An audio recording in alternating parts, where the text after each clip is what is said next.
Eh bien, bienvenue à toutes et bienvenue à tous. Je suis ravie de vous accueillir ce matin donc pour ce webinaire, le premier webinaire d'ailleurs que l'on fait à BCI sur le Gabon. Merci à Aurore et Aline pour leur concours et puis l'expérience leur expérience terrain en tant qu'expertes en accompagnement commercial des entreprises françaises sur le Gabon. Donc, elles vont partager avec vous leur vision terrain et leur expertise pour nous parler donc des opportunités d'affaires sur le Gabon. Un petit mot sur le fonctionnement donc du webinaire. On ne va pas attendre forcément la fin pour les questions-réponses. N'hésitez pas à intervenir au fil de l'eau et à rebondir sur les propos d'Aurore et Aline s'il y a quelque chose voilà, un point particulier sur lequel vous souhaitez revenir. N'hésitez pas à poser donc vos questions et à partager votre expérience avec les autres participants. Faire de ce webinaire une sorte de table ronde et d'échange d'expérience, c'est bien aussi et je pense que ce sera bénéfique pour tout le monde. Donc surtout, n'hésitez pas à prendre la parole. Vous avez la main pour activer vos micros. Si vous préférez écrire vos questions, vous pouvez le faire avec le petit module conversation. Donc Aline et Aurore sont toutes les deux associées de la société 2AD Consulting. Donc elles sont basées au Gabon. Elles font partie agréées de BCI. Donc, elles répondent à toutes les exigences que l'on demande à nos prestataires. Et la première, c'est d'être implanté dans le pays et de bien connaître le tissu industriel et puis le réseau commercial local. On va parler ce matin donc d'un point de vue général du panorama économique du Gabon. Quels sont les secteurs porteurs? On va vous donner quelques tips aussi sur les choses à faire et à ne pas faire dans le commerce avec vos partenaires gabonais. Donc, un petit point sur la culture des affaires. Et puis, on avait prévu un témoignage d'entreprise ce matin, mais malheureusement, la personne a un problème de santé, donc on ne va pas pouvoir avoir ce témoignage.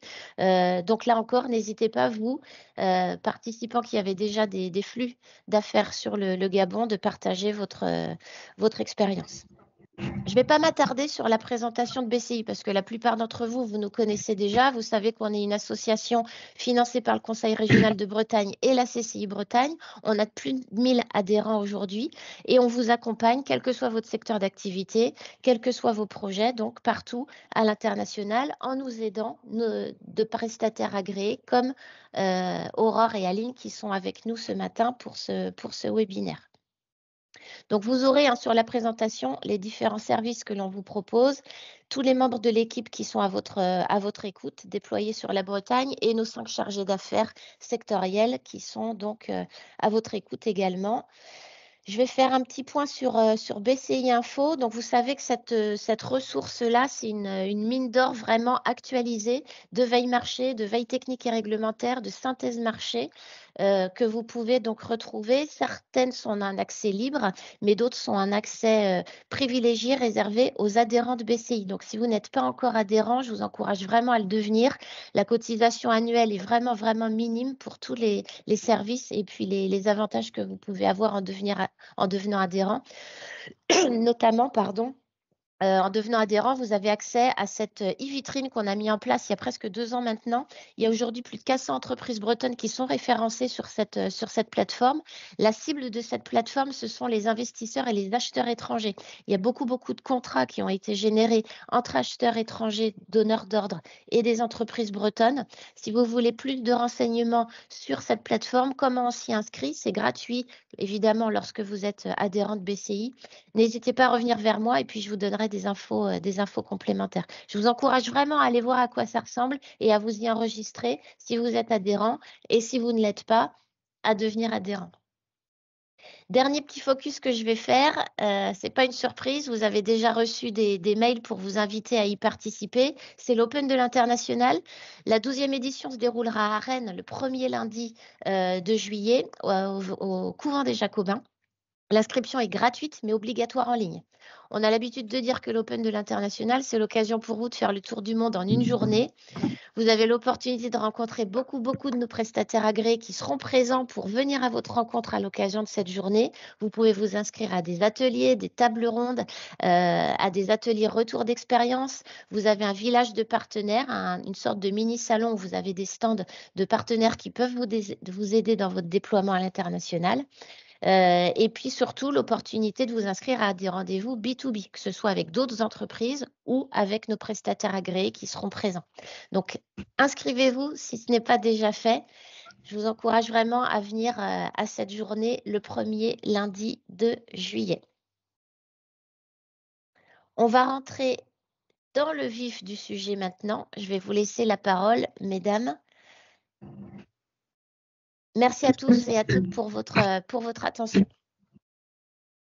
Bon, bonjour à tous déjà. Donc, c'est vrai que nous, cette année, on ne sera pas à l'Open de l'International, on y était l'année dernière, mais on a une autre conférence au même moment à Cotonou.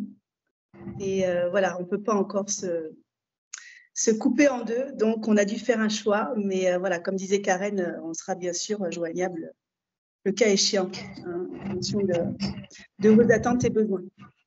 Donc, moi, je suis Aurore Moureya, je suis la directrice générale du cabinet 2AD Consulting, donc, qui est basé au Gabon. On existe depuis une dizaine d'années. Donc, on va vous présenter voilà, globalement le panorama général et économique du Gabon aujourd'hui. Pour ceux qui ne connaîtraient pas le Gabon, on est un petit pays d'Afrique centrale entre le Cameroun, le Congo, la Guinée équatoriale. Voilà, on est bordé par la mer, un pays d'Afrique centrale qui fait à peu près en superficie, enfin comment dire, la France fait 2 fois le Gabon, donc c'est un petit pays. On a à peu près 2 millions d'habitants, donc un pays très peu peuplé, avec plus de 80% de forêt. Voilà, un pays bien sûr francophone, puisque c'est une ancienne colonie française. Karen, tu peux passer à la slide suivante, s'il te plaît ? Oui, bien sûr. Merci. Donc, on a essentiellement une population qui est citadine, hein, parce que comme je vous expliquais, toute l'activité est vraiment concentrée sur 3 villes. Libreville, Port-Gentil et Franceville, on peut dire aussi Mwanda, hein, qui est la ville où se situe Comilog. Mais le reste, voilà, le reste du Gabon, c'est vraiment de la forêt dense et forêt équatoriale. Voilà, avec bien sûr, comme tout pays africain, une espérance de vie malheureusement qui est assez courte et une très très jeune population, comme vous pouvez le voir. Donc au niveau de la politique, parlons-en, parce que comme vous avez dû voir dans les actualités, nous avons eu un coup d'État le 30 août dernier, qui est pour nous Gabonais pas vraiment un coup d'État, hein, on appelle plutôt ça chez nous un coup de libération. Donc ça n'a absolument rien changé sur la stabilité. Les entreprises sont toujours présentes, le climat des affaires est toujours le même et comme vous le savez sûrement, notre chef de l'État de transition était en France la semaine dernière pour rencontrer Emmanuel Macron dans le cadre du Forum Gabon-France. Voilà, ce qui montre quand même un accompagnement hein, de la communauté internationale dans la stabilité politique de notre pays. Voilà. Donc, voilà, effectivement, quand on voit les actualités, ça peut faire peur, mais je vous assure qu'au quotidien, on n'a aucun problème. C'est un pays qui est très sécurisé, dans lequel il fait très bon vivre et il n'y a vraiment pas de souci. Donc, c'est un pays aussi qui fait aussi partie du Commonwealth depuis 2 ans. Ça, c'était une demande qui avait été initiée sous l'ancien président, dans l'idée, bien sûr, de diversifier les opportunités. Hein. Nous ne sommes absolument pas anglophones, mais on fait partie du Commonwealth. Voilà. Et puis, bien sûr, membre de la CEMAC et de la CES.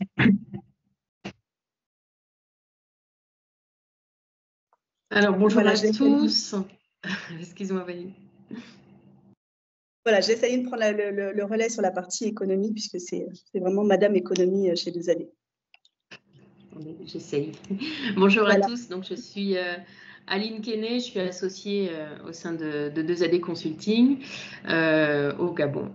Et je suis aussi au Togo, puisque voilà, on développe l'entreprise sur une deuxième zone. Alors, le Gabon, économiquement, c'est traditionnellement un pays de rente, hein, qui a son économie est axée autour de la rente pétrolière, hein, depuis des décennies, et un petit peu plus récemment, quoique, on a développé beaucoup le secteur minier, notamment à travers la production de manganèse, et évidemment, historiquement, c'est un pays de production de bois. Mais c'est surtout un pays de rente, donc dépendant des fluctuations des cours mondiaux. Il y a une politique de diversification économique qui est en cours, ça s'appelle le PNDT, Plan national de développement de la transition, donc qui a été mis en place très rapidement après le mois d'août dernier, avec le coup de libération. Voilà, puisqu'il y a une nécessité de diversifier l'économie pour que l'économie soit moins dépendante des matières premières, du coût des matières premières. Les principales sources de revenus du Gabon sont donc le pétrole, c'est quand même 80% des exportations, 40% du budget de l'État en 2024. C'est également le manganèse, avec une production de plus de 10 millions de tonnes qui est attendue en 2024, ce qui est assez stable par rapport à l'année précédente.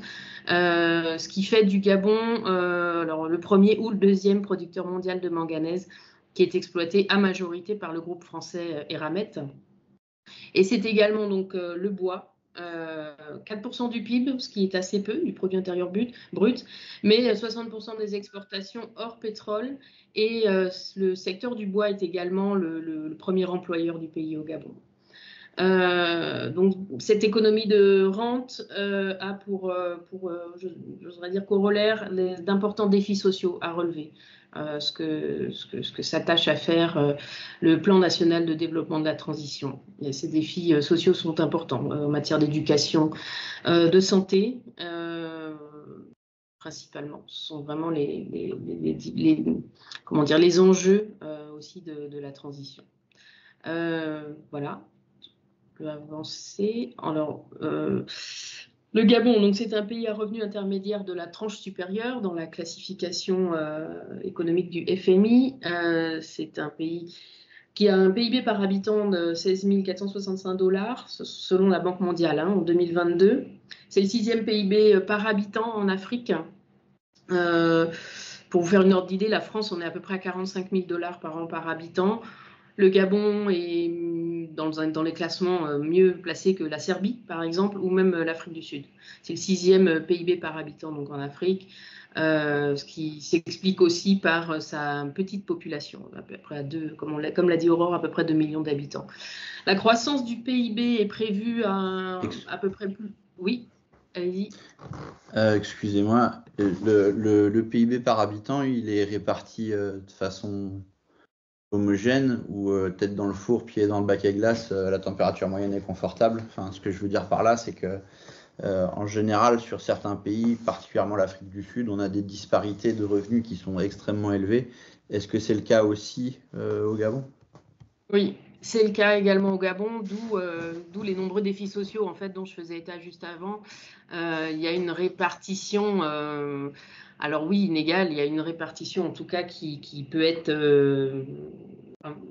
il y a des gaps, voilà. Il y a des gaps importants de différence de revenus. Effectivement, il faut savoir qu'au Gabon, il y a une population aussi fonctionnaire qui est importante. Voilà. Alors, l'objet de la transition est justement de ramener tout ça de manière un peu plus égalitaire. Et je pense que les autorités se donnent sur le sujet, font en sorte que ça fonctionne. Elles sont accompagnées par les bailleurs de fonds aussi, mais ce sont des défis effectivement importants à relever. Ok, merci. Je vous en prie. Il y a des gaps importants, excuse-moi, je te coupe, il y a des gaps importants, mais globalement, le niveau de vie pour un pays africain est quand même correct, hein, par rapport à nos pays voisins et en Afrique de l'Ouest. Ouais. On va dire tout le monde à sa faim. Voilà, on n'a pas de... Il n'y a pas de gros problèmes. Hein. Il y en a, mais par rapport, si on doit comparer aux autres pays, on est quand même plutôt bien lotis. Exactement, ouais. Alors, la croissance du PIB, donc on est en prévision 2024, hein, mes sources sont le FMI, plus 2,9%. Donc, ce qui est par rapport à d'autres pays comme la Côte d'Ivoire, par exemple, au Gabon, on est stable depuis plusieurs années, avec des tendances parfois à la baisse, parce que au Gabon, on est sensible au choc externe, hein, puisque dépendant du cours des matières premières, que ce soit le manganèse, le pétrole, on est extrêmement dépendant. Et on est étant donné qu'il n'y a pas encore de diversification réellement aboutie, hein, on y travaille, mais on n'y est pas encore. Donc voilà, on est encore très très sensible à ces chocs externes.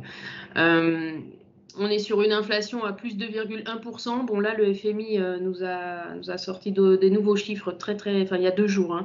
On est plutôt à 3%, mais on reste stable. Donc, j'avais mis en légère baisse en prévision. Bon, là, on est plutôt sur du stable à 3%, hein, mais c'est assez sensible. On est sur une dette publique à 73,1%, ce qui est en augmentation depuis maintenant quelques années. Le Gabon avait fait des gros efforts de réduction de sa dette publique. Les prévisions du FMI sont vers une augmentation de la dette publique. On serait sur 78% à 2025. Ça reste soutenable. Ça reste aussi au-dessus des critères de convergence de la CEMAC, donc la Communauté économique et monétaire d'Afrique centrale. Pour autant, c'est pas exceptionnel. Donc, il y a des défis qui seront à relever sur la dette, par contre, dans les prochains mois, voire années. Oui. À nouveau une question, le poids de l'économie informelle et du coup l'assiette sur laquelle la dette publique peut s'asseoir. Alors, le poids de l'économie informelle, il est important. Je n'ai pas de chiffres, hein, mais je pourrais le rechercher. Il reste important, mais assez peu. Dans le sens où, puisqu'on est sur une économie de rente, on est sur quand même des chiffres avec des grandeurs en termes de richesse qui sont importants. Donc oui, il y a une économie informelle, mais comparativement aux masses engendrées par les secteurs masses engendrées par le pétrole, c'est pas forcément pétrole manganèse, c'est pas forcément. Ça reste résiduel, l'économie informelle. Je veux dire, par exemple, ici au Togo, on est sur 90% à peu près d'économie informelle. Bon, c'est pas du tout le cas au Gabon, quoi, hein. On est vraiment sur d'autres ordres d'idées. Mais je vais chercher quand même le chiffre, hein, si je le trouve. Non, mais c'était juste pour comprendre, la dynamique sur la dette publique. C'est quand même très lié à l'assiette taxable, et du coup, plus l'économie est informelle, moins il y a d'assiette taxable, et donc du coup, moins oui, l'assiette peut être soutenable, quoi. La dette au Gabon est plutôt liée à la politique, en fait, de grands travaux. Les besoins sont énormes, en infrastructure notamment, ce qui engendre effectivement des emprunts obligatoires, parce que le budget de l'État ne peut pas suffire à lui tout seul. Donc voilà, on est dans une augmentation douce, mais voilà, on y est quand même, de la dette publique. Okay. Après, avec le soutien des bailleurs, le soutien du FMI qui accompagne le Gabon. Donc voilà, il y a des échéances importantes à venir sur des remboursements d'emprunts importants, notamment un eurobond très prochainement.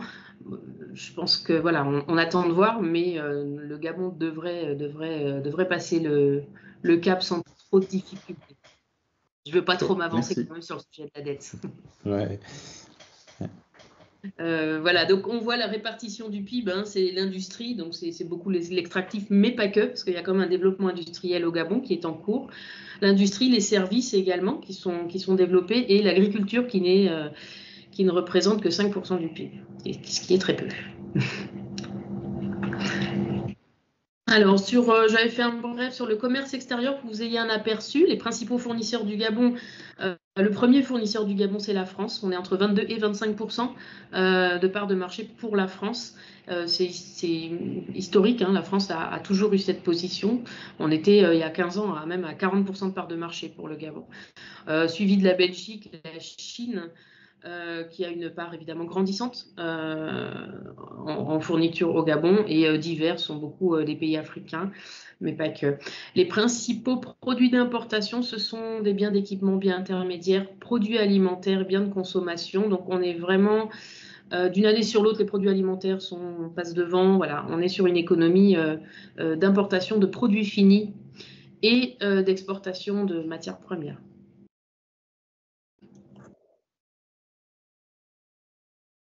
Voilà, donc sur l'exportation, comme je disais, les principaux produits, pétrole brut et produits dérivés, manganèse et produits issus de l'industrie du manganèse, et, les boissiers et ouvrages et autres.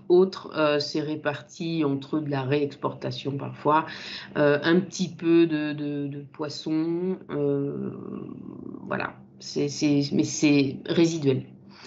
Les 5 premiers clients du Gabon, on a la Chine qui, elle, prend une part de plus en plus importante en termes de réception des exportations du Gabon.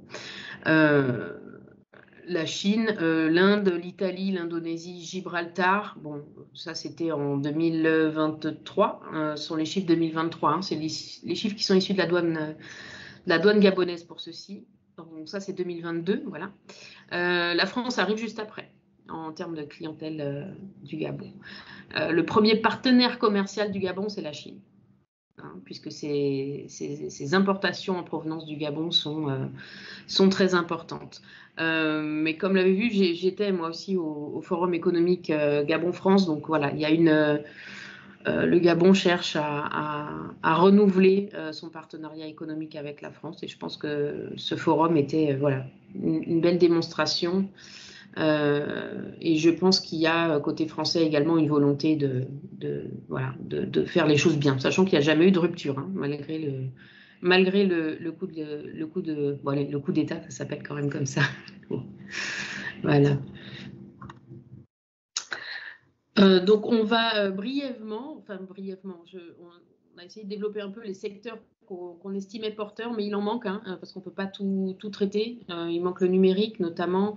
Voilà, mais je vais donc vous dresser un petit peu les portraits, les besoins aussi des secteurs les plus porteurs aujourd'hui au Gabon. Donc on commence avec infrastructure BTP. Il y a des besoins qui sont très très importants au Gabon. On est sur un réseau routier un peu plus de 10 000 km de route et seulement 17% sont bitumés. C'est lié aussi à la configuration du pays. Il y a beaucoup de routes forestières. On est sur un climat équatorial, humide, donc voilà, une difficulté d'entretien également des routes. Ce qui fait que voilà, aujourd'hui, le secteur routier est, on va dire, en reconstruction, en mutation. Il y a des efforts importants qui sont faits par le gouvernement. Donc la stratégie de l'État, voilà, c'est modernisation, réfection des voiries urbaines qui sont en cours et qui sont en béton, ce qui est assez nouveau au Gabon. Plus de 1000 milliards de francs CFA d'investissement sont prévus sur 2 ans. La Transgabonaise, c'est un projet en cours, c'est un projet de route de Libreville, la capitale, jusqu'à Franceville, qui est la zone minière à côté de Moanda, où est exploité le manganèse. Donc ça, c'est un projet en cours avec le groupe français Meridiam, à travers un partenariat public-privé. Le Gabon souhaite aussi développer les Smart Cities. Donc les besoins sur le secteur infra, on est sur des études de faisabilité, l'aménagement de routes, de ponts, de parkings publics également. Il y a des projets qui sont déjà présentés et qui recherchent des investisseurs, clairement. Mais voilà, on est sur des gros investissements. On a besoin d'instruments techniques réglementaires pour la sauvegarde du patrimoine et l'investissement dans les carrières. Donc j'ai mis à titre vraiment d'information les financements disponibles parce que bien sûr c'est non exhaustif, il peut y en avoir d'autres. BAE, il y a des programmes sur l'infrastructure, la loi de finances 2024 qui prévoit un certain nombre de choses, Meridiam, partenariat public-privé avec la SAG qui est la société autoroutière du Gabon, et bien sûr des investissements privés. Il y a de la place pour de la sous-traitance. Sur la sous-traitance, un point quand même, le Gabon donc met en place une politique de local content, c'est-à-dire il privilégie la sous-traitance qui est locale. Alors il y a certaines conditions, voilà, pour autant le Gabon ne ferme absolument pas la place ne ferme pas la porte, pardon, à de la sous-traitance étrangère, à de la compétence étrangère qu'il n'y aurait pas forcément sur place. Mais bon, on le verra peut-être dans les tips, mais voilà, il s'agit toujours de faire des partenariats avec des entreprises locales. C'est ce qui est aujourd'hui souhaité et apprécié. Voilà, sur le BTP. Alors, l'énergie, l'électricité. Bon, mais comme on vous disait en début, parfois on a des coupures qui peuvent être un petit peu longues et surtout gênantes. On a une capacité installée au Gabon de 704 MW. On est dans de l'électricité produite majoritairement thermiquement avec des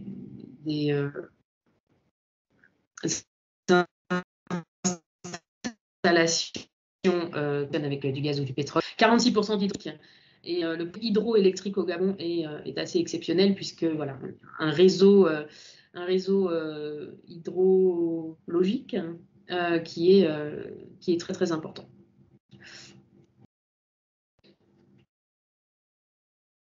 Sur le Gabon a développé un plan sectoriel d'électricité avec de l'amélioration de la gouvernance. Il manque réellement une interconnexion, alors sous-régionale dans les pays de la zone, mais déjà au Gabon, il manque une interconnexion des réseaux électriques. Dans le nord, c'est bien avancé, dans le nord du pays, mais il faudrait que ce soit un peu plus avancé partout.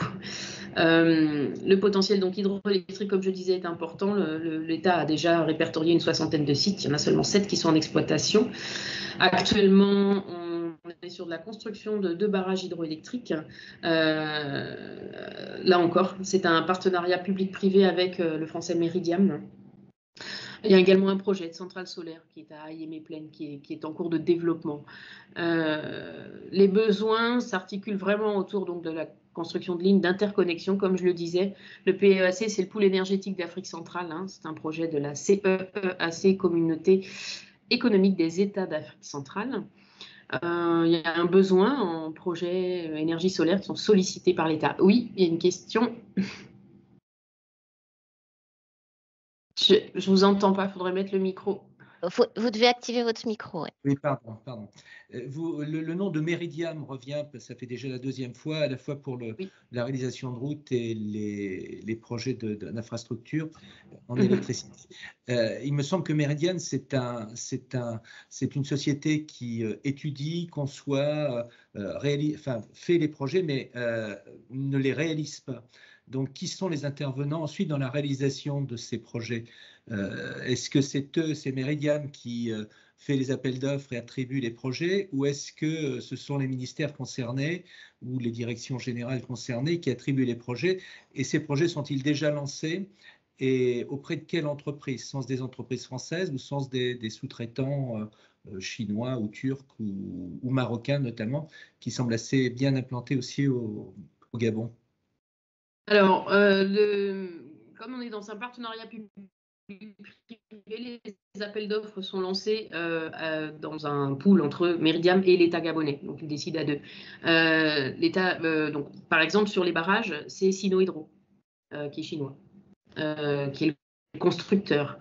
Mais c'est voilà, Meridiam qui détient l'ensemble du marché. Oui, Meridiam est très présent au Gabon. Ils sont également présents, on le verra tout à l'heure, sur l'infrastructure ferroviaire, puisqu'ils ont pris une participation dans l'opérateur ferroviaire au Gabon. D'accord. Donc, il n'y a pas finalement dans ces gros projets pour l'instant, ceux qui ont été réalisés, il n'y a pas vraiment beaucoup d'entreprises françaises, de grosses entreprises françaises qui interviennent, les infrastructures, Colas, Bouygues, haute électricité, non. Sur l'hydroélectrique, non, on n'est pas sur des Français. Après, en sous-traitance, sur des choses assez spécifiques, pourquoi pas. Sur des études, on a souvent des Français, mais sur la construction en elle-même, c'est vrai qu'on a souvent plutôt des Chinois. Bon, sur l'infrastructure ferroviaire, vous le verrez, c'est un partenariat avec Colas Rail. Donc, on est aussi sur des Français. Mais c'est vrai que sur de la construction d'infrastructures lourdes, on va plutôt être avec des Chinois, mais pas forcément, en fait, c'est pas du tout établi. Hein, voilà. Enfin, c'est donc une tendance lourde que la France soit sollicitée pour faire des études et lancer des projets, mais que les réalisateurs et les sous-traitants soient des sous-traitants autres que des entreprises françaises. Alors, une tendance, je ne sais pas, en tout cas, ça se pratique effectivement parce que ce sont des partenariats public-privé. Donc, ce n'est pas l'entreprise française elle seule qui va décider du résultat de l'appel d'offres. On est vraiment sur un mécanisme partagé entre l'État et l'opérateur, bon, là, français en l'occurrence. Mais je sais que ça peut être problématique. Je sais que l'AFD, par exemple, l'Agence française de développement, est parfois épinglée. Voilà, on les regarde parce qu'ils peuvent avoir des projets et finalement, c'est une entreprise chinoise à qui on attribue le marché. Bon, ce sont les règles des appels d'offres. Ça concerne aussi effectivement les entreprises françaises dans ce cas-là. Mais c'est au plus haut. D'accord. Donc, les partenariats public-privé sont attribués en réalisation à des entreprises étrangères, mais la gestion ensuite du partenariat, elle est faite par quoi? Par l'entreprise privée? La gestion au quotidien, c'est la route? Non, justement, la gestion quotidienne, elle est effectuée par le PPP, donc vraiment par Meridiam, État gabonais, puisqu'ils forment comment on appelle ça? Ils forment une espèce de joint venture. Et on est en général sur du 40-60 ou voilà, on est rarement sur du 50-50 avec un conseil d'administration. Et c'est cette société-là de partenariat public-privé qui gère le projet. Vous voyez, donc la partie études, derrière la partie construction, ça, sont des sociétés effectivement privées, étrangères bien souvent, qui réalisent le projet. Mais c'est le partenariat en lui-même qui suit l'ensemble des étapes du projet. Une dernière question, et donc la réalisation, le financement de ces projets, il est amené, lorsqu'il y a beaucoup de sociétés françaises qui font comme Meridiam, qui font du PPP, c'est amené par la France. Ce n'est pas Sinohydro, ce n'est pas les Chinois ou les Marocains qui amènent le financement. Là, en l'occurrence, là, en l'occurrence, sur les barrages, alors il faut quand même que je vérifie pour être sûr, mais je crois que Meridiam lui-même apporte une bonne part, Meridiam étant aussi un fonds d'investissement. Donc Meridiam apporte une bonne part, mais je peux compléter, par contre je vais le noter parce qu'il me semble qu'il y a un financement d'un bailleur autre. Mais on n'est pas sur du financement État français, ni AFD sur ces barrages. D'accord. Non, au final, c'est structuré comme les sociétés, enfin les SPV qu'on fait en énergie. C'est un peu l'équivalent des SEM qu'on a chez nous. Donc, c'est des fonds publics, des fonds privés qui se mettent dans une société qui va être gérée comme une société privée et qui, elle, va développer un projet. Donc, c'est le modèle des SPV. Ouais. Sauf que quand il y a des Chinois ou quand il y a des sociétés étrangères, qu'ils privilégient l'approvisionnement via leurs fabricants et via des produits, des matériels. Ah oui, non, mais évidemment. Évidemment. Et ce qui n'est pas toujours le cas parce que ce sont des Français qui, eux, ne regardent pas, ont moins de scrupules à acheter chinois, turc ou indien plutôt que français, même si c'est du financement français. Oui, je suis bien d'accord. Et c'est problématique parce qu'au final, il y a une partie de la marge qui va être captée par ces sociétés-là et qui va servir à aller nous plumer la laine sur le dos à un autre endroit. On est bien d'accord. Quand on est sur des financements français de type prêt concessionnel de l'État français, de la Direction générale du Trésor, ou BPI, ou Proparco, on a quand même une part française obligatoire dans les contrats.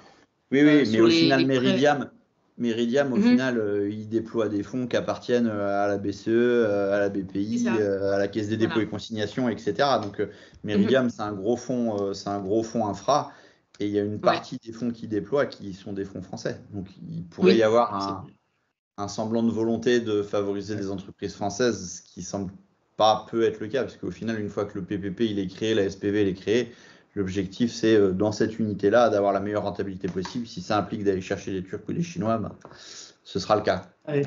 C'est ça. Voilà, bon, sur l'hydro, je disais, voilà, les projets d'énergie solaire, il y a également une volonté de développer de l'énergie à partir des déchets ménagers. qui n'existe pas du tout, et une recherche des technologies d'efficacité énergétique. Il y a un audit qui est à venir. La Société d'énergie et d'eau du Gabon est régulièrement en difficulté fonctionnelle, structurelle et financière, mais se relève à chaque fois, pour l'instant. Il y a une volonté d'ouvrir, parce que la SEG est en situation de monopole au Gabon, il y a une volonté d'ouvrir le secteur à d'autres entreprises. Et d'ailleurs, au Forum économique, il y a également un partenariat qui a été signé avec Suez. Voilà pour l'électricité.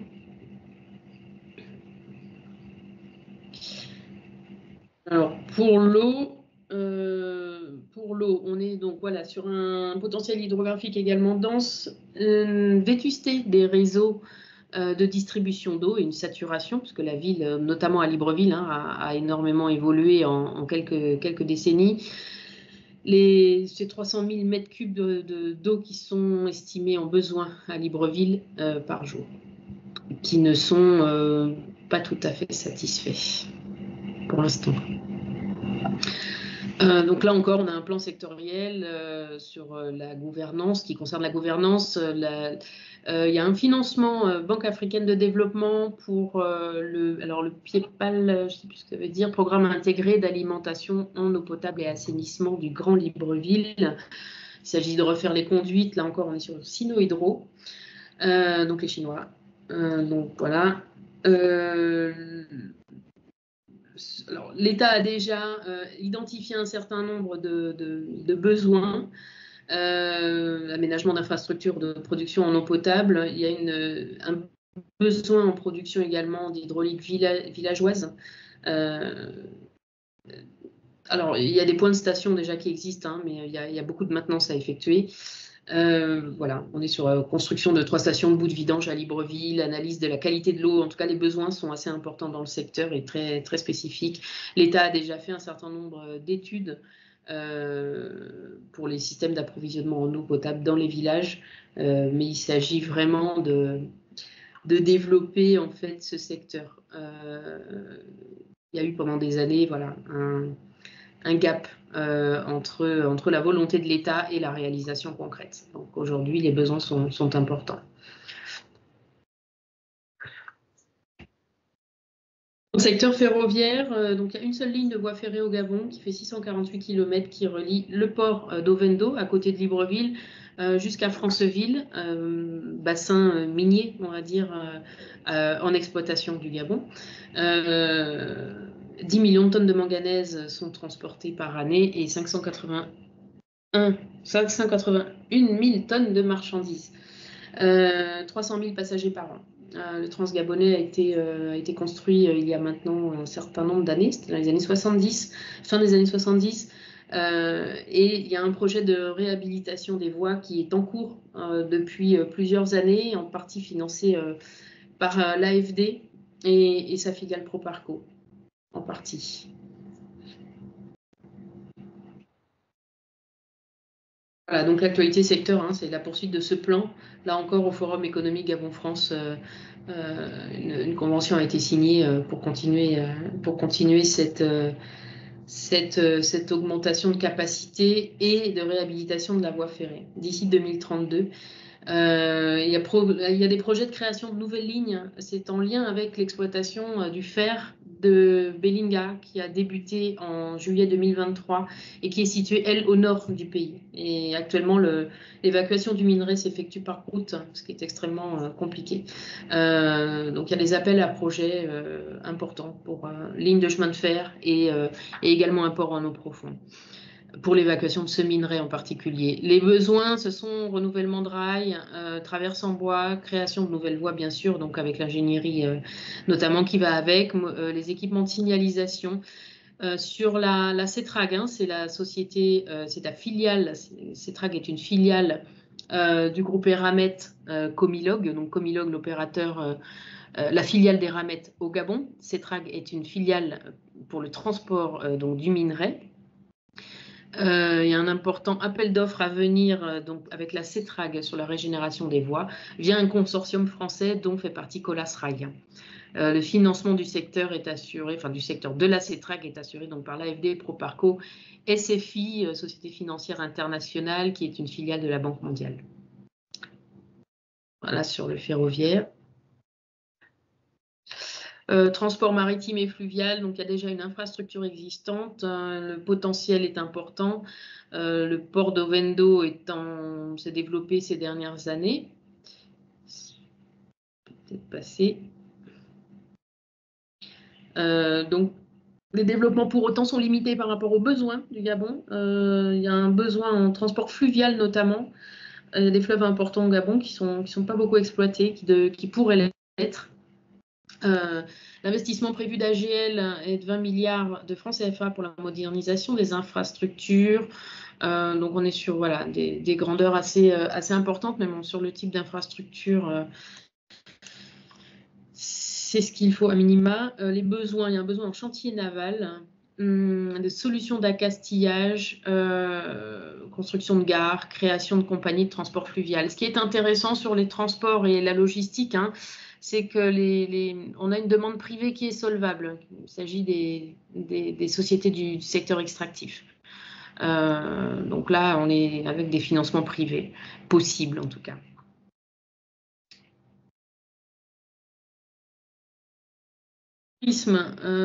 Tourisme, évidemment, avec un potentiel exceptionnel au Gabon. Alors pour ceux qui n'y sont jamais allés, je vous le conseille, même en visite, en visite touristique. Après, la pluralité culturelle, la biodiversité est extrêmement importante, mais le potentiel est largement sous-exploité.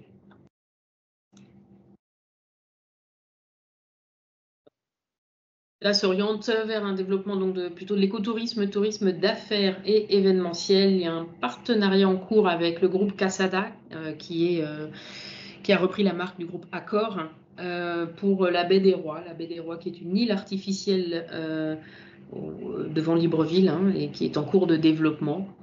Les besoins sont beaucoup de besoins en formation dans le tourisme de luxe, solutions vertes, création de structures hôtelières dans les parcs nationaux. Il y a des possibilités de faire des concessions dans les parcs nationaux au Gabon. Il y a 13 parcs nationaux, donc ça représente, je l'ai noté quelque part, je ne sais plus, mais c'est quand même assez important. On est quasiment sur un quart de la superficie du pays en parcs nationaux. Les financements, là encore, sont possibles avec la contribution RSE des sociétés du secteur extractif, qui ont une obligation de contribution RSE et qui s'y mettent ardemment depuis quelques mois notamment. Sachant que certaines s'y sont mises depuis déjà très très longtemps, bien sûr, hein, notamment dans le secteur touristique. Le oil and gas, donc ce secteur historique au Gabon, 35% des recettes budgétaires. Tout à l'heure, j'ai dit 40 pour les prévisions 2024. Donc une production annuelle à 10 millions de tonnes, stable à déclinante, hein, plutôt faire du déclin. Et les investissements du secteur privé sont extrêmement importants. Perenco, société d'ailleurs franco-britannique, et sur des investissements, et le premier contributeur de l'État gabonais, et également sur des investissements de plus d'1 milliard de dollars par an. Donc c'est assez énorme. Pour développer de l'offshore très profond, hein. On est plutôt sur de l'offshore très profond. Donc on est sur une logique aujourd'hui au Gabon de reprise en main de l'industrie pétrolière par l'État. Comme je le disais tout à l'heure, développement de local content, amélioration de la gouvernance sectorielle, bon ça je crois que je l'ai dit pour tous les secteurs, l'augmentation de la capacité de la raffinerie également, une raffinerie qui est fonctionnelle mais qui est insuffisante pour couvrir la demande locale. Le gros projet du moment dans le secteur, c'est la construction d'un terminal de gaz naturel liquéfié et d'une usine butane à Port-Gentil, et ça c'est Perenco qui est chargé de ce développement. Également, on a le développement d'une industrie pétrochimique et d'une filière méthane qui est souhaitée par l'État gabonais. le développement aussi de la filière gaz au Gabon est lié à l'arrêt des torchages des gaz issus du pétrole. Hein, jusqu'à il n'y a pas très longtemps, on brûlait encore beaucoup les gaz issus de l'industrie pétrolière au Gabon et désormais c'est interdit et donc voilà, il s'agit de valoriser la matière. Donc les besoins du secteur, alors évidemment les sociétés pétrolières ont déjà un certain nombre de fournisseurs acquis, certaines ne sont pas fermées à une ouverture. Les besoins de l'État. L'État fait partie, a intégré l'ITIE, hein, l'initiative pour la transparence des industries extractives, et en découle un certain nombre de nécessités donc de développement de laboratoires d'analyse médicale et d'analyse des hydrocarbures, de la qualité des hydrocarbures, mais surtout du comptage de la production. Donc, il y a une nécessité de systèmes de comptage de la production au niveau des entreprises et au niveau étatique. Il y a des besoins également qui ont été exprimés par les sociétés pétrolières de maintenance sous-marine spécialisée. Donc, on est dans quelque chose d'assez technique sur l'inspection des pipelines. Bien sûr, et toujours la formation spécifique au secteur pétrolier. Et une demande de l'État de production de plastique et de fertilisants. Là, ils appellent vraiment des investisseurs sur ces sujets. Voilà, pour le secteur oil and gas. L'assainissement, on a une urgence signalée, hein, puisqu'on a une décharge qui est totalement saturée. Un projet de centre de déchets est annoncé avec un financement Banque européenne d'investissement. Il faut savoir, Karine, si tu peux avancer sur la slide, s'il te plaît. Merci. Donc, il y a un appel d'offres qui est prévu en 2025. D'ailleurs, la Banque européenne d'investissement était au Gabon il y a très, très récemment. La France a financé un FASEP. Je ne sais pas si vous connaissez. Hein, ce sont les études que la France finance dans des pays là, en l'occurrence, c'était sur la revalorisation de la décharge de Mindoumbé. Donc, c'est l'unique décharge en fait, de Libreville qui est totalement saturée. Les études sont terminées et la mise en œuvre de cette revalorisation a été mise en avant, son financement a été mis en avant par la Direction générale du Trésor français l'année dernière à l'occasion du One Forest Summit de Libreville et a été confirmé donc, au Forum économique très récemment. Donc, il s'agirait a priori d'un prêt du Trésor. On est, je crois, sur 30 millions d'euros pour la revalorisation de cette décharge. Bon, après, il y a un besoin effectivement aussi de valorisation des déchets, de nouvelles décharges déjà, tout simplement, puisqu'on revalorisera la décharge quand on en aura trouvé une autre quand même, je pense. On fonctionne dans l'ordre. L'agriculture agroalimentaire, il y a aussi agro-industrie, hein, c'est global. Le Gabon est dépendant historiquement des importations du secteur agricole. Le secteur n'est pas développé, ou on va dire très peu, malgré un potentiel plutôt favorable. Et on note une majorité de filiales françaises dans l'industrie agroalimentaire au Gabon, avec une ouverture, hein, mais on reste quand même avec une majorité de filiales françaises, dont le groupe Castel, comme dans plusieurs pays africains. La volonté du gouvernement au Gabon, c'est de renforcer la souveraineté alimentaire, hein, puisqu'on est sur des grandeurs assez importantes en termes d'importation. Le développement également de filières exportatrices, c'est déjà le cas avec l'huile de palme et le groupe singapourien Olam, le caoutchouc aussi. On est sur la création des ZAP, zones agricoles à forte productivité. Là encore, c'est un PPP avec un opérateur indien.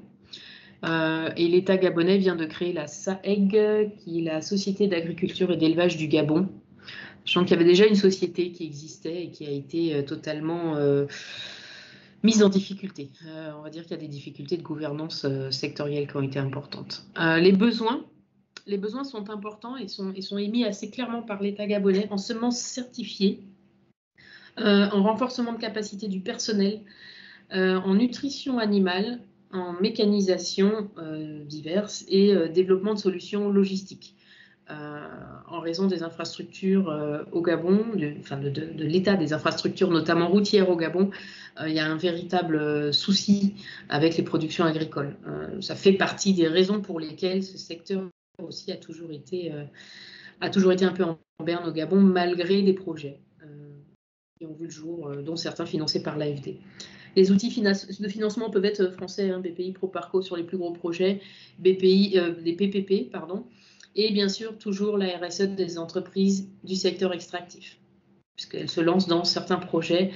Je pensais à la pisciculture notamment, ça peut être développé dans le cadre d'une RSE. Les entreprises du secteur extractif cherchent quoi faire. Donc voilà. Alors ensuite, les secteurs porteurs toujours, les mines, l'important potentiel minier qui lui encore n'est pas exploité. On a une faible transformation locale et des difficultés opérationnelles, ce qui est dans plusieurs secteurs. Rennes, si on peut avancer.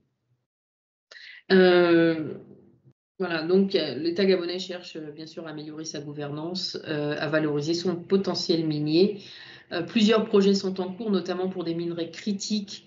Bon, je vous passe peut-être les détails des besoins, mais on est toujours dans de la formation. Des solutions logistiques en milieu contraint également qui sont toujours recherchées, et là encore, qui sont recherchées par des sociétés du secteur privé. On n'est pas sur des projets de l'État.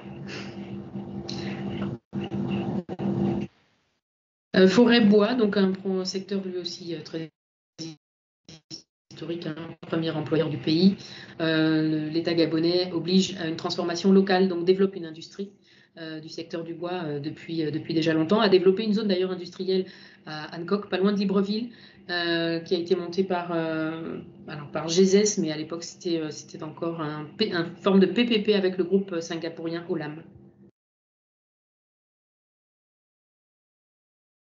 On est sur vraiment une obligation de certification d'ici 2025 au Gabon, une certification de type FSC. Et il y a des besoins en appui à la gestion durable des forêts, à la gestion des forêts communautaires.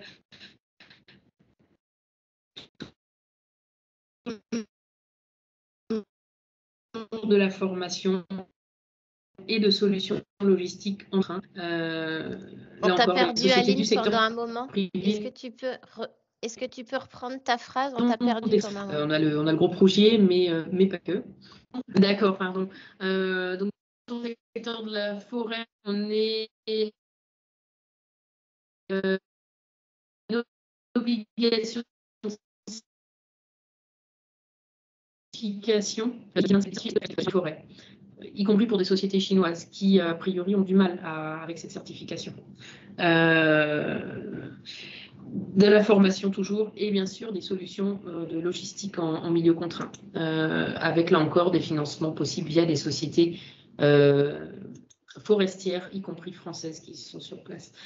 Il y a un financement peut-être possible avec les crédits carbone, mais c'est en gestation. Oui. Oui, il y a une question. La question, allez-y, oui. Je ne vous entends pas. Oui, excusez-moi encore. Donc, les 100 000 hectares d'eucalyptus, c'est pour faire de l'exportation brute, ou c'est un projet de pâte à papier, ou uniquement comme... Alors, non, on est sur une transformation locale. Alors, c'est un projet de l'ANPI, l'Agence nationale de promotion des investissements. Ils n'ont pas développé l'application derrière. Qu'est-ce qu'ils veulent en faire exactement? Mais voilà, ça existe, avec une obligation de transformation locale, de toute façon. Oui, mais transformation. La difficulté au Gabon, c'est. Poteau électrique. Ils ne nous ont pas précisé. Ils n'ont pas précisé. C'est pas précisé. Ouais, mais je peux me renseigner là encore. Enfin, je vais me renseigner, mais c'est pas précisé. Et ces 100 000 hectares, c'est à l'intérieur du pays ou c'est en périphérie de Libreville? Non, c'est à l'intérieur du pays. Merci. Est-ce qu'il y a d'autres questions avant qu'on passe au point suivant?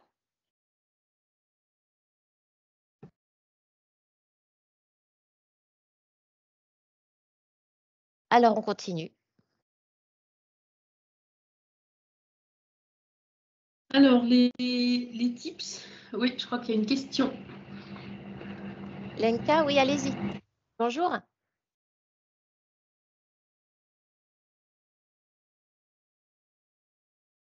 Votre micro est fermé, Lenka.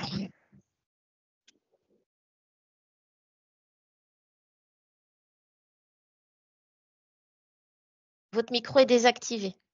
Pardon, excusez-moi, ça a glissé le concert. J'avais une question pour les dames qui sont donc au Gabon, qui nous ont fait la présentation par secteur sur le Gabon. Je voudrais savoir comment ça se présente dans le secteur d'infrastructure numérique. C'est-à-dire que nous, on est concepteurs et fabricants de matériel pour les réseaux fixes dans les télécoms, dans ce qu'on appelle FTTH. Et je n'ai pas vu la présentation d'infrastructure numérique. Je voulais savoir s'il y avait quand même des informations disponibles dessus pour savoir comment ça se passe dans le pays. Voilà, avoir un petit peu des éléments du terrain qui pourraient nous aider pour appréhender mieux le marché. Bien sûr. Alors, on n'a pas parlé du numérique. On aurait pu. C'est vrai que c'est un secteur qui est plutôt bien développé au Gabon et qui est en cours de développement avec des projets importants. Peut-être qu'on pourra s'entretenir, même juste après, hein, si vous le souhaitez.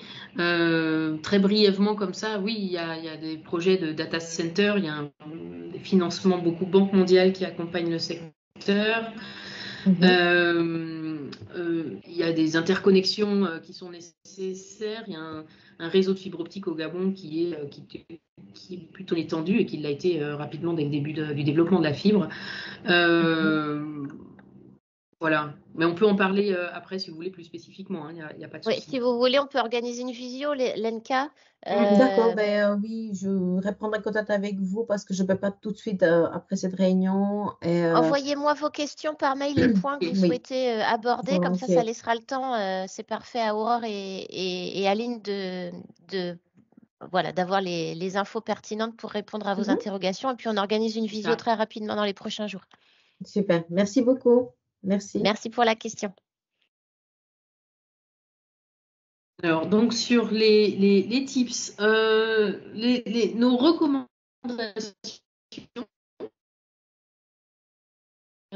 donc ce serait vraiment au Gabon alors, sur les projets de l'État, de primature des bailleurs, ou sinon les projets qui sont financés par le secteur privé solvable, et notamment par les sociétés du secteur extractif, comme je l'ai dit dans plusieurs secteurs.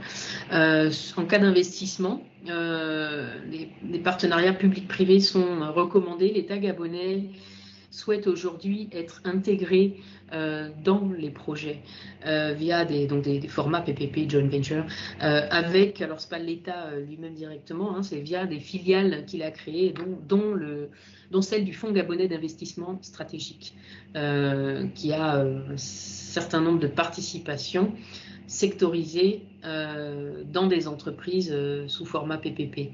Également la Caisse des dépôts et consignations du Gabon. On vous conseille aussi de toujours respecter le formalisme administratif et institutionnel qui peut paraître parfois un petit peu contraignant quand on vient d'ailleurs, mais quand on respecte les formes et ça se passe très bien. Dans vos projets également vers le Gabon, il faut intégrer aujourd'hui les critères ESG, environnement, sociétaux et gouvernance.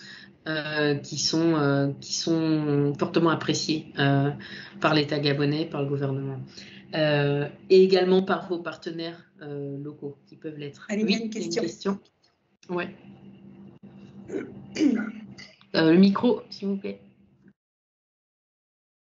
Oui, pardon. Le désengagement des banques françaises qui a lieu notamment dans le reste de l'Afrique aussi, mais en particulier au Gabon, où leur présence était quand même très utile pour les échanges avec la France, devient-il un problème majeur, au-delà des contraintes d'ailleurs que met en place la Banque centrale pour l'obtention de devises? Maintenant, pour travailler couramment avec le Gabon, ça devient préoccupant et ça l'est de plus en plus parce qu'il va falloir envisager de travailler avec d'autres banques que des banques que les correspondants des banques françaises localement.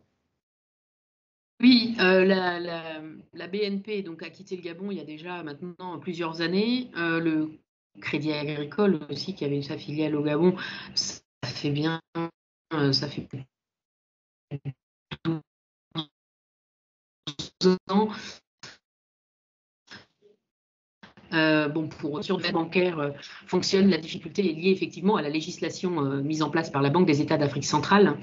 Et la difficulté est la même, est observée ici en Afrique de l'Ouest avec la BCEAO. C'est la sortie de devises de la zone. Alors, ça se fait, ça se pratique, mais effectivement, ça peut prendre un petit peu de temps. C'est là où, dans notre dernier tip, on est resté flexible et adaptable parce qu'on est sur aussi effectivement des contraintes de ce type-là. Le secteur extractif avait signé avec la BEAC un accord où il y a un assouplissement des règles, rapidement. Mais c'est vrai que pour d'autres secteurs d'activité, on est sur parfois des délais qui peuvent être longs en termes de règlement du coût de facture, tout simplement, vers l'Europe. D'accord. Est-ce que la dette intérieure de l'État est importante? Est-ce que les entreprises qui commercent localement ont des soucis de recouvrement de leurs créances importants? Il y a des arriérés. Il y a des arriérés anciens, certains qui ont plus de 12 ans. Il y a des mécanismes qui ont été mis en place sous l'ancien gouvernement d'audit, puisqu'il y avait un petit peu de tout dans cette dette. Donc il y a des audits qui ont été faits, plusieurs, et des remboursements sont en cours actuellement sur ces arriérés. Sur les règlements actuels de l'État, ils sont faits, avec plus ou moins potentiellement de retard, mais au Gabon, c'est rarement lié à des problèmes de trésorerie. On est plus souvent sur simplement un modus operandi administratif qui peut être assez lourd, quoi. Voilà pourquoi, en gros, vous finissez toujours par être payé, mais c'est juste que ça prend du temps. Après, il faut avoir le bon signataire. Et nous, on vous conseille d'éviter les opérations de gré à gré avec des agences étatiques et donc d'engager des projets qui ne sont pas dans le budget de l'État. Ce qui était une pratique relativement courante avec le gouvernement précédent et qui a causé du tort et de nombreuses difficultés. Oui, la difficulté des remboursements, Aline, je rajoute. Ils essayent de régler ce problème-là. Aline, je rajoute la difficulté des remboursements. À un moment, a été aussi liée sur le fond des dossiers, sur lequel, effectivement, il y a eu des contrats qui avaient été signés de gré à gré. Et quand l'État a commencé à mettre le nez sur les potentiels remboursements, ils se sont rendus compte que la formalisation n'était pas très claire. Donc, l'idée, normalement, il n'y a pas de problème de remboursement dans l'État quand les choses sont faites correctement. Mais il faut être sûr de l'interlocuteur. C'est ça. Ça, c'est vraiment un point important. Alors, nous, on met éviter le gré à gré avec les agences de l'État. Je dirais oui, et en même temps, pas forcément. Le gré à gré, c'est pratique. Simplement, il faut vraiment avoir le background du projet, quoi. Être sûr que c'est budgété, que c'est prévu, qu'on est avec le bon signataire, que c'est validé par l'État. Et c'est là le dernier point finalement du DONT, c'est ne pas suivre des projets à distance sans accompagnement local parce que il faut vraiment une présence locale pour le suivi des dossiers. Sinon, vos dossiers ils peuvent être rangés, vos projets aussi excellents puissent-ils être, ils peuvent attendre des années avant d'être formalisés. Et localement, on a cette capacité à vérifier aussi vos interlocuteurs, leur fiabilité, leurs compétences, leur droit à signature. C'est ça. Sur les partenaires entreprises, on peut vérifier aussi ce qui est quand même important. Et s'assurer que toute la chaîne de signature du projet mise en place bien. Voilà. Et puis ça, c'est essentiel. C'est vraiment notre conseil pour les entreprises privées. Ce qui est aussi valable, je pense, pour les entreprises privées, de vérifier aussi leur solvabilité. Ouais. Outre le fait, dans vos préconisations, évidemment, s'accompagner d'un partenaire local, fiable, qui connaît bien le terrain et qui peut ouvrir des portes aussi, éventuellement qu'en direct, on n'ouvrirait pas tout seul. Est-ce qu'il est conseillé, voire indispensable, d'avoir une domiciliation juridique locale, une domiciliation locale, plutôt qu'un partenaire, un importateur? Non, tout dépend. C'est pas nécessaire. Tout dépend du type de projet. Ça dépend du projet. Oui, ça dépend vraiment du projet. C'est étudié au cas par cas. Ça facilite pas plus les choses, en tout cas, ou ça dépend du secteur dans lequel on évolue? Oui, ça dépend du secteur et ça dépend du projet. Ouais. Ça dépend. Vraiment, dans certains secteurs, oui, ça va être essentiel et indispensable, notamment dans le secteur extractif. Voilà. Mais dans les autres secteurs, bon, ça dépend. Il faut savoir qu'au Gabon, il y a vraiment maintenant aujourd'hui cette volonté de développer l'entrepreneuriat local. Alors justement, si peut-être, sauf si vous avez des questions là à ce stade sur les tips. Est-ce qu'il y a d'autres questions? Je peux poursuivre, je vois l'heure qui tourne aussi. C'est ça. Donc je disais, voilà, il y a une volonté aujourd'hui de développer vraiment l'entrepreneuriat local au Gabon, l'entrepreneuriat gabonais, hein, puisque le maillage entrepreneurial, je suis désolée, je commence par la fin de mes points, mais le maillage entrepreneurial est composé majoritairement d'étrangers ou de Gabonais d'origine étrangère, ce qui peut créer quelques tensions. Et puis bon, au-delà de ça, il y a un taux de chômage qui est quand même extrêmement important au Gabon. Donc la volonté du gouvernement aujourd'hui, c'est vraiment d'avancer dans le développement d'entreprises gabonaises, même si elles sont d'origine étrangère. Juridiquement, elles sont gabonaises et elles emploient des Gabonais. Ça, c'est essentiel. Donc le pays, sinon, est globalement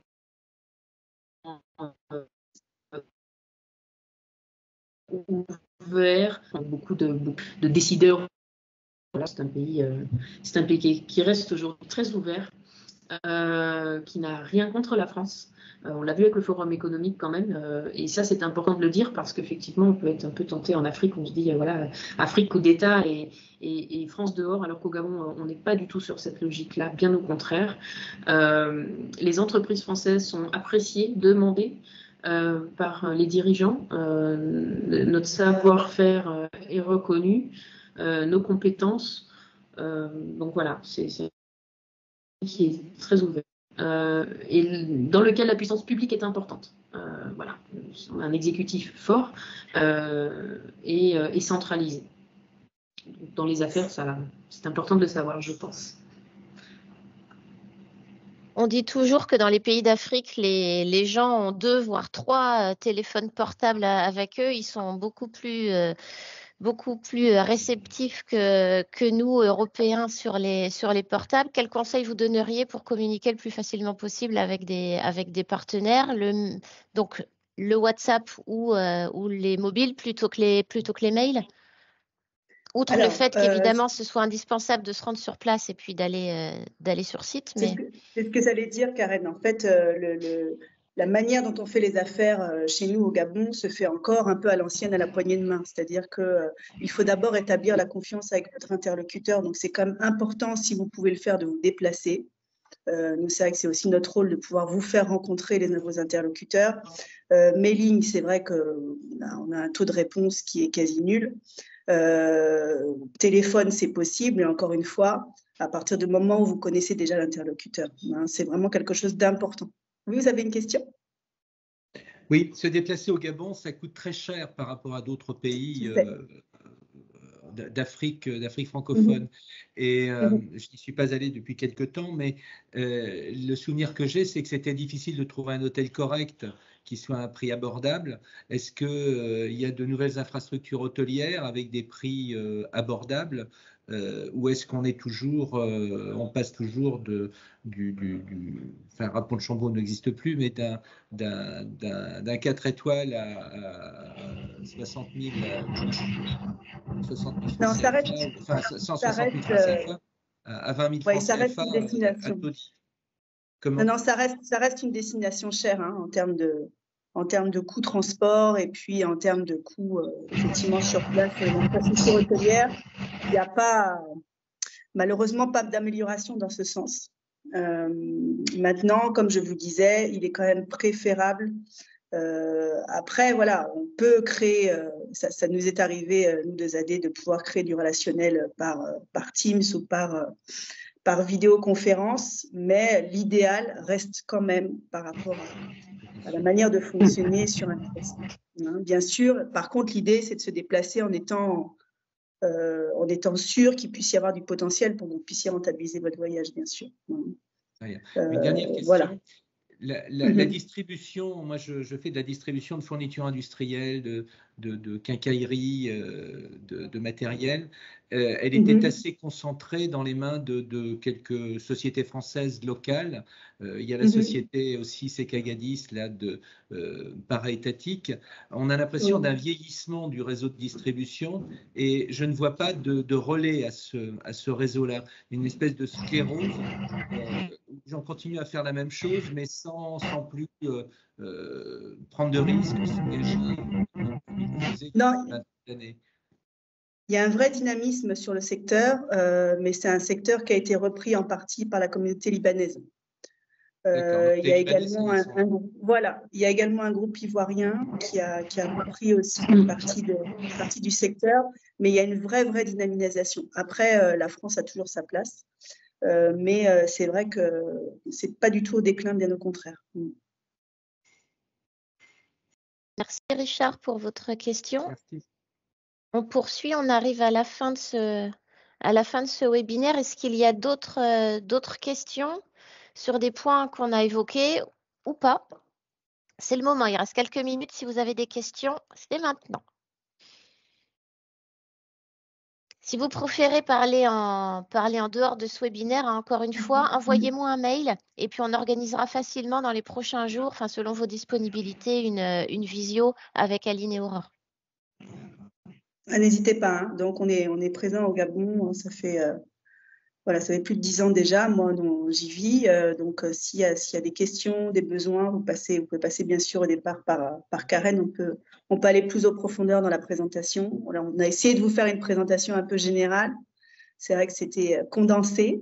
Ça vous donne déjà une première approche globale de ce qui fonctionne au Gabon, sachant que il faut vraiment retenir qu'il y a une dynamique forte, une vraie volonté de dynamiser la structure privée, de sortir d'économie de rente. Donc, je pense que c'est le moment de venir. Après, comme on vous disait, il faut faire le tri dans les opportunités et voir de quelle manière on peut concrètement vous accompagner sur vos projets. Vous avez dans la présentation, vous retrouverez ça aussi sur BCI Info, sur le PDF que je mettrai en ligne. Donc, les coordonnées de Brice, le chargé d'affaires industrie, mais vous avez les coordonnées de tous les autres chargés d'affaires. Vous avez les coordonnées aussi d'Aurore et Aline que vous pouvez retrouver de toute façon sur notre site web dans la partie prestataire agréé. Et puis, oui, Aurore, tu voulais dire quelque chose? Karen, fini. Après, je vais juste ajouter quelque chose.